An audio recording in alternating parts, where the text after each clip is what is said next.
Apektado rin ng Bagyong Christine ang ilang bahagi ng probinsya ng Laguna. Isa na rito ang University of the Philippines Los Baños. Nagsagawa naman ang nasabing eskwelahan ng clearing operations. Yan ang sentro ng balita ni Gav Villegas.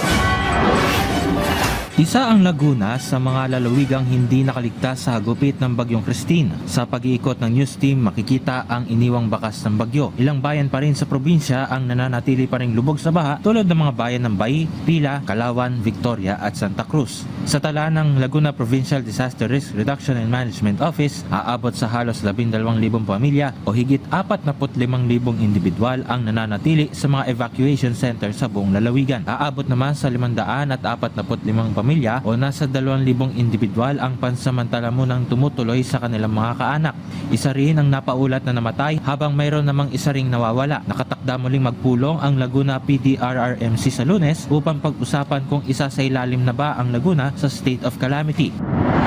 Sa Cavite naman, namahagi ang provincial government ng tulong sa mga evacuees sa General Trias na pinangunahan ni Cavite Governor Athena Tolentino. Sa tala ng Cavite Provincial Disaster Risk Reduction and Management Office, aabot sa halos 14,000 individual o higit 3,000 at 900 pamilya ang naapektuhan ng bagyo sa lalawigan at kinailangang ilikas. Isa naman ang napaulat na namatay matapos malunod sa bayan ng Alfonso at isa rin ang nawawala sa Tagaytay City. Sa sektor ng agrikultura, tinatayang nasa higit 13.7 million pesos ang halaga ng pinsala habang may 78 bahay at gusali rin ang naperwisyo ng kalamidad. Noong Huwebes nang ideklara na ang state of calamity sa buong probinsya.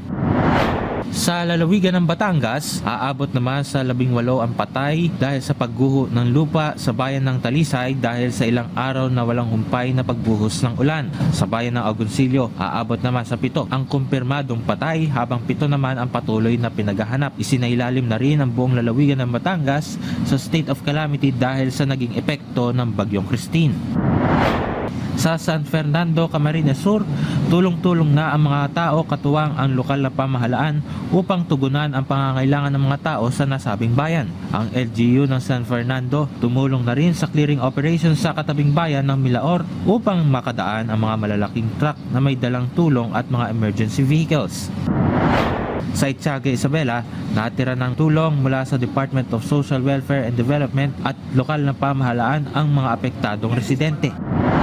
Sa Sariaya, Quezon, nangamba ang mga residente sa barangay Bantilan matapos tangayin ng agos ng tubig sa ilog ang kanilang mga bahay. Namahagi rin ang pamahalang panlalawigan ng tulong sa mga naapektuhang residente upang matulungan sila sa pagpapatayo ng kanilang mga nasirang bahay. Nanawagan rin ang mga residente na magkaroon ng riprap upang mapigilan ang paglambot ng lupa. Gab Humilde Villegas para sa Pambansang TV sa Bagong Pilipinas.